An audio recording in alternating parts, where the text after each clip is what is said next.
Olá, meu nome é Luz Sena, eu sou farmacêutica e mestre pela Universidade Federal de Mato Grosso do Sul e atuo como técnica do Laboratório de Farmacologia e Inflamação da mesma instituição. O trabalho que eu vou apresentar é intitulado Avaliação de derivados do 1,4-dióxibutenil como promissores medicamentos anti-inflamatórios.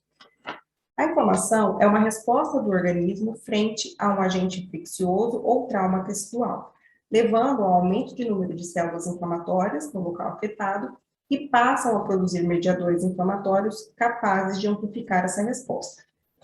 Os sinais característicos de um processo inflamatório agudo são calor, rubor, edema, dor e, por último, a perda da função tecidual.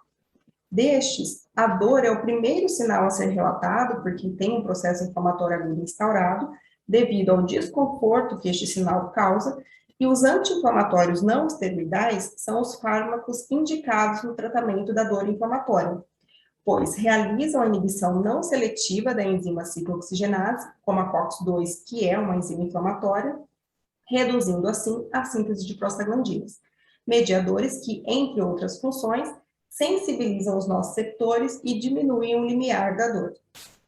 No entanto, os AINES causam efeitos colaterais incômodos ao paciente, como dor no estômago, por exemplo, devido à redução da gastroproteção exercida pelas prostaglandinas.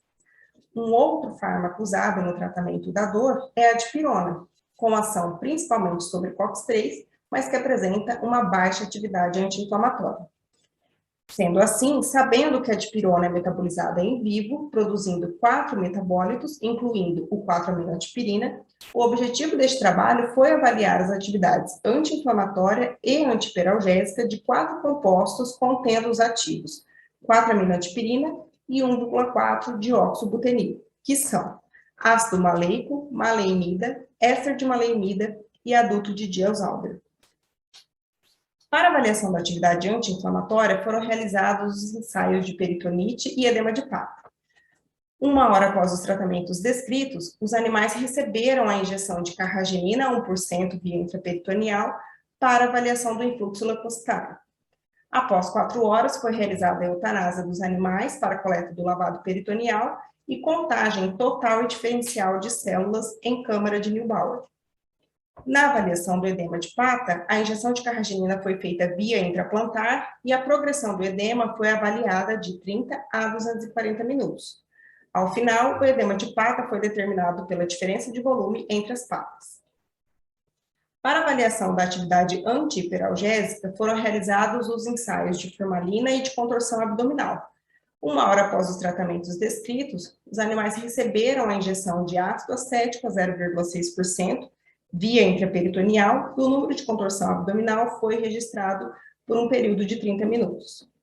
No ensaio da formalina, além dos grupos mencionados, os animais foram distribuídos em mais 2 grupos, morfina e dipirona. 1 hora após os tratamentos, eles receberam a injeção intraplantar de formalina, 1,2%, e o tempo de lambida da pata foi registrado em 2 fases. Fase 1, ou neurogênica, de 0 a 5 minutos, e fase 2, ou inflamatória, de 15 a 30 minutos. Na avaliação do influxo leucocitário para a cavidade abdominal, a carragenina induziu o influxo de células polimorfonucleares em relação ao grupo controle, mas somente o tratamento com os compostos C3 e C4 foram eficazes nessa redução. Ao analisar o edema de pata, observamos que todos os compostos reduziram o edema aos 60 minutos. Uma explicação para os resultados apresentados é a ação destes compostos sobre o COX-2, reduzindo assim a síntese de prostaglandina e modulando o influxo leucocitário para o foco inflamatório, bem como a permeabilidade dos vasos sanguíneos e o extravasamento de proteínas plasmáticas responsáveis pelo edema. Na avaliação da hiperalgesia pelo método de contorção abdominal, o fármaco padrão 4-aminodipirina foi mais eficaz que a dipirona na redução do número de contorções abdominais.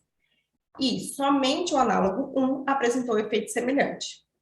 Já no ensaio da formalina, os animais tratados com morfina, dipirona e os análogos C1 e C3 apresentaram redução no tempo de lambida da pata durante a fase neurogênica.